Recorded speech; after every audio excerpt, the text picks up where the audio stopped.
그래서 결론적으로는 뭐냐면 공개 회담이든 비공개 회담이든 결과적으로 뭐야? 트럼프는 지금 마음에 안 들어 하는 거야.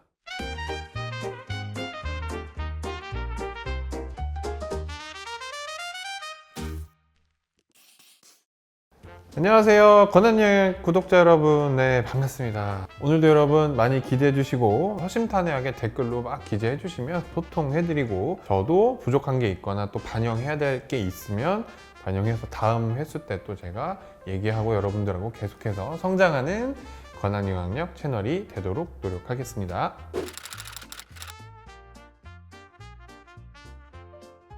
기사 보내준 거 보니까 한국인 뭐 근로자들이 300명이나 체포됐다는 이야기를 봤거든? 무슨 얘기야 정확히? 그치, 오늘 촬영 날짜로 어저께지. 어저께 미국 조지아주의 서베나라는 도시가 있는데, 거기에 이제 현대 자동차하고 그 다음에 LG 솔루션, 그 엔솔이라고 하는 에너지 솔루션? 에너지 솔루션, LG 에너지 솔루션, 전기 자동차 배터리 만드는 그 회사를 현대 자동차하고 LG 엔솔하고 이제 합작을 해서 작년에, 그러니까 이전 우리 미국의 바이든 정부 때 이제 합작회사를 설립하기로 계약을 하고 건설 현장, 회사를 짓고 있는 건설 현장이 있단 말이야.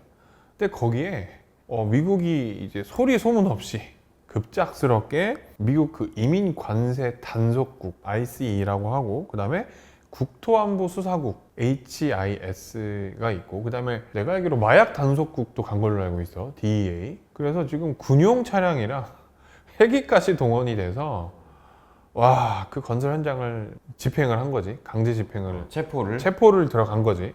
결과적으로는 한국인이 300여 명이 넘는 한국인들이 손하고 발에 쇠사슬로 족쇄가 치러진 상황에서 미국의 영화에 나오는 것처럼 중범죄를 수사하는 정도 이상의 강도로 한국인들을 싹 다 잡아가지고 버스에다가 이렇게 세운 다음에 뒤로 진짜 그렇게 진짜 영화에 나오는 진짜, 것처럼 장면이 나와. 그렇게 세워놓은 다음에 조지아주의 포크스턴이라는 그 구금 시설에 현재 지금 구금이 되어 있어. 포크스턴 구금 시설이 엄청 열악한 걸로 지금 또 나와져 있거든. 샤워 시설도 제대로 구비가 안 되어 있고, 그 다음에 음식이나 식품들이 유통기한이 지난 게 많이 있고, 벌레들이 막 들끓고, 굉장히 좀 사람이 거주하기에는 정말 열악한 환경에 이제 지금 대한민국 국민이 300여 명이 넘게 지금 구금되어 있다.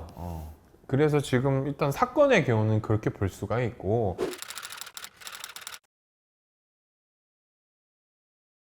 일단은 표면적으로 우리가 이번 사건의 원인이 될 수 있는 부분은, 첫 번째는 비자 문제가 있어. 그러니까 한국에서 미국으로 입성을 할 때, 들어갈 때 이스타 비자라고 해서 관광용 목적으로 들어갈 때는 무비자라고 하지. 최대 90일까지 관광용으로 체류가 가능하고, 그 다음에 이제 상업용 비자, 관광 상용 비자라고 해서 B1, 그 다음에 B2 비자가 있는데 최대 181일까지 체류가 가능하고, 원래는 투자 기업용 비자가 따로 있어. E2 비자라고 해서 정기적으로 계속 갱신해서 비자를 발급받아서 해외 법인에서 일하는 사람들에 해당하는 비자가 따로 있단 말이야. 근데 그게 한번 갱신하고 발급하는 데까지 두세 달이 소요가 돼. 그러면은 그 소요가 되는 기간 동안에는 내가 미국에 있을 수 있어, 없어? 원칙적으로는 없단 말이야. 근데 그 만기 되기 전에 그 뭐 갱신 신청 이런 건 안 돼? 갱신 신청을 하는데 그게 이제 실무적으로 내가 알기로 쉽지 않아. 그러니까 미국에 있는 게 아니고 다시 한국에 나가서 이렇게 막 그런 조건들이 그치. 어쨌든 절차가 복잡하다. 복잡해. 생각보다 조금 복잡하고, 여지껏 뭐 대한민국에 있는 기업들이 미국에 뭐 한두 개가 나갔겠어? 여지껏 다 그렇게 관행적으로는 갱신해서 사용을 했단 말이야. 근데 지금은 원칙적으로는 그렇게 하지 말라는 거지. 그리고 지금 실제로 한국에서는 일부 언론에서는 너무 미국이 너무하다, 뭐 조금 너무 격하게 반응을 했다, 이렇게 얘기를 할 수도 있지만, 되게 재밌는 건 뭔지 알아? 미국 역사상 통틀어서 싱글 사이트에서 압수수색을 해서 가장 많은 체포가 이루어진 사건이래. 법인의 이 목적과 법인의 어떤 존재 이유와 이런 거는 되게 확실한 건설 현장인데, 이 현장에서 불법 체류다라는, 또는 비자를 어겼다라는 명목으로 이렇게 대규모의 체포가 일어난 거는 굉장히 이례적인 일이라고 볼 수 있을 것 같아.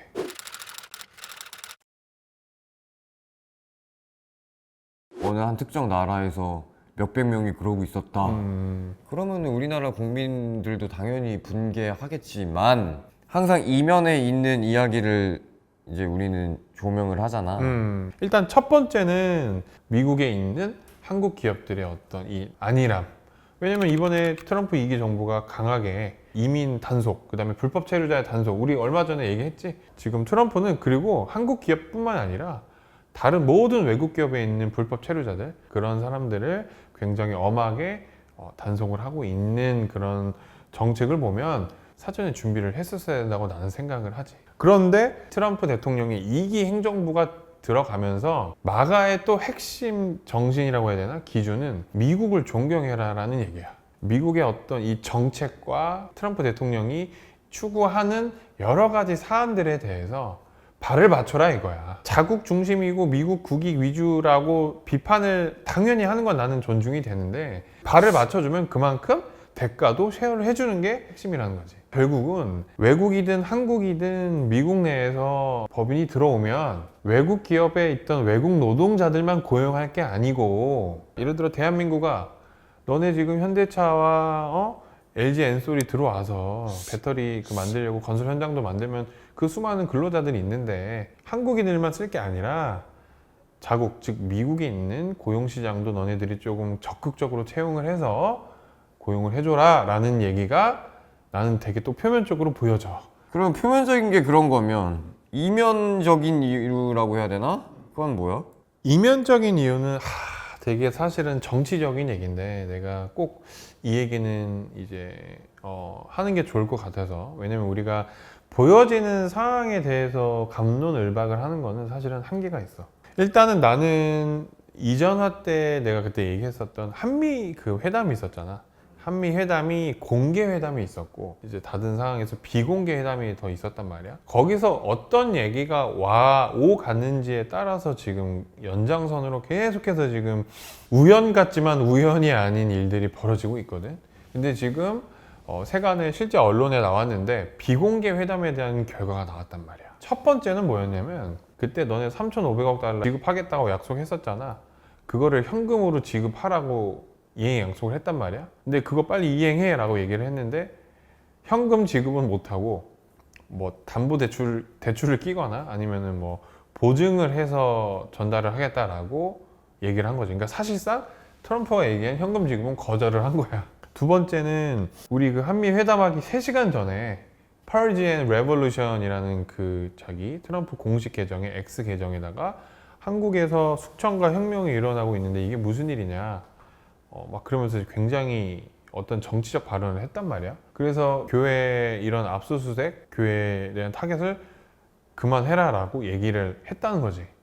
근데 그 이후에 계속해서 지금 교회를 탄압을 하고 있고 숙청을 하고 있어. 미국의 이 헌법이나 이 미국 역사를 보면 옛날에 영국에서 나와서 청교도들의 어떤 종교의 자유를 통해서 미국을 설립을 하고 건립에 대한 건립 정신이 있단 말이야. 교회를 어떤 법으로 제압을 하고 압수수색을 하고 뭐 구속영장을 청구한다, 이거는 말도 안 되는 문화거든. 근데 그거를 지금 한국에서 종교기관을 탄압을 하고 실제로 지금 여의도 순복음교회, 그 다음에 세계로교회 그 손현보 목사님인가? 이분한테는 실제로 구속영장 청구를 지금 했단 말이야. 그래서 굉장히 이제 미국에서 봤을 때는 종교를 탄압한다라고 생각을 하고 있고, 세 번째는 동맹의 현대화라고 해서 전략적 유연성을 이제 거부를 했다고 나와. 쉽게 말해서 중국하고 미국하고 양다리 걸치지 말고 미국에 올인을 할 거면 미국에 한테 확실히 하고, 우리 한미 연합 작전부터 시작해서, 왜냐면 지정학적으로 북중러랑 한미일이 딱 그 태평양을 기준으로 대적하고 있는 건 이미 옛날부터 우리가 알고 있고, 근데 그 부분에서 너의 스탠스를 확실하게 해라. 그런 부분에 대해서 응답을 안 한 거지. 그래서 실제로 지금 얼마 전에 한국의 서열 3순위 국회의장하고 국회의원 몇 명이 전승절에 참여를 했잖아. 전승절에 참여했다는 거는 그냥 대놓고 반미를 하겠다라는 거거든. 거기에 심지어 인도의 모디 총리, 내가 저번에 얘기했지만 미국도 별로 안 좋아하고 중국도 별로 안 좋아하는 그 양다리 걸쳐 있는 총리도 안 가서 심지어. 그리고 일본이나 뭐 우방 국가들은 당연히 안 가고. 근데 유일하게 누가 갔다? 한국만 갔다는 거죠. 그래서 그런 부분도 트럼프, 즉 미국 입장에서는 심기를 굉장히 크게 건드렸다라고 나는 보여져. 그다음에 마지막으로는 우리 그 온라인 플랜법 기억나? 온플법. 디지털 규제법에 대해서 그때 이제 트럼프 대통령이 공식적으로 얘기를 한 게, 야, 너네 그 온라인 플랫폼 관련해서 중국 기업들한테는 규제를 적용하지 않는데 왜 미국 기업들, AI나 구글, 애플 이런 기업들에 관련된 미국 기업에 한해서는 왜 온라인 규제법이 적용이 되냐? 너 이거 규제 풀어라 라고 했는데 안 풀었거든. 그러니까 이제 트럼프 입장에서는 이게 약간 친미의 어떤 얼라이언스적인 성격이 아니고 이거는 완전히 저쪽으로 좀 치우친 정책과 어떤 선택을 했다라고 이제 보는 거지. 그래서 결론적으로는 뭐냐면 공개 회담이든 비공개 회담이든 결과적으로 뭐야? 트럼프는 지금 한국의 수장을 마음에 안 들어 하는 거야.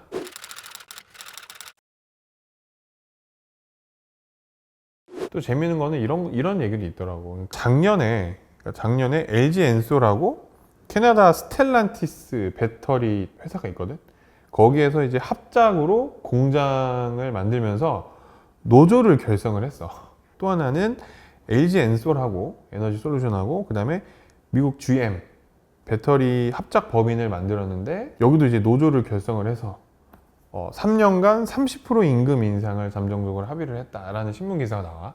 그리고 또 얼마 전에 한국의 실제 민주노총이 미국의 이제 뉴욕에 가서 사고를 친 게 뭐냐면 양키 꺼져라. 한국은 미국의 용병이 아니다. 막 이렇게 주장을 하면서 뉴욕 그 스퀘어 한복판에서 반미를 엄청나게 외친단 말이야. 와서 싸워라라고 집회를 막 하고 했단 말이야. 근데 이거를 트럼프 정부는 다 알고 있단 말이야. 1차 산업이나 조선업이나 제조업의 한국의 강성 노조들을 트럼프는 싫어하고 젊은 인력이나 또는 미국의 고용시장을 활용을 해서 너네들이 합작 법인이든 뭐 투자 법인이든 열심히 회사를 키워가면서 법을 지키는 준수 내에서 비자 제때 신청하고. 그러니까 사실 이게 본질이거든.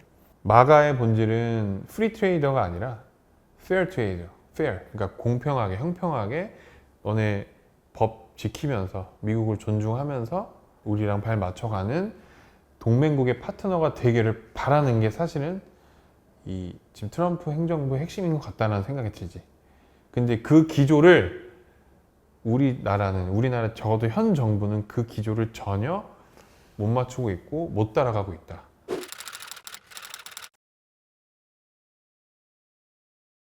진짜 큰 문제는 이민 세관 단속국하고 그냥 국토안보수사국에서 이제 수사를 타겟을 해서 이제 들어온 거잖아. 그래서 이제 합작법인에 대한 건설공사가 지금 중지가 됐단 말이야. 건설사에서 사실은 이 공기 데드라인이 사실 되게 중요하거든. 왜냐면은 모든 게 다 인건비지, 자재지, 원자재 계속 뭐 리스크하게 열려 있고, 그 다음에 어떤 건물이 목적물이 완공이 되고 그 목적물로 인해서 또 파생되는 경제적인 이득들이 있단 말이야. 그게 지금 공사가 전면 중단이 됐고 언제 다시 재개될지 아무도 모르는 거지. 그래서 지금 그 피해액이 약 76억 달러, 약 10조 원 정도 된다는 거야. 그 다음에 미국 진출 기업들의 이 우려도 확산이 되고 있다는 거야.